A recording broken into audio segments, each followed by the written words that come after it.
2 OTs in the class. So if anything happens. Yes. But you work at I do geriatrics. right? Yeah.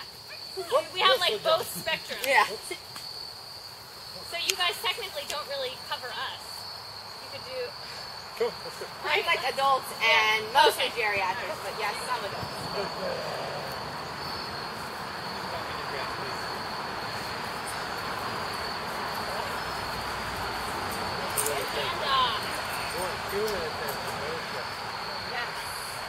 And actually,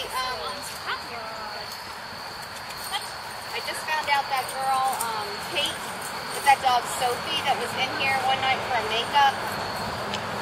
She's a speech therapist because she's in the Monday class. And So is Lauren. And Lauren too. Yeah. That's your face.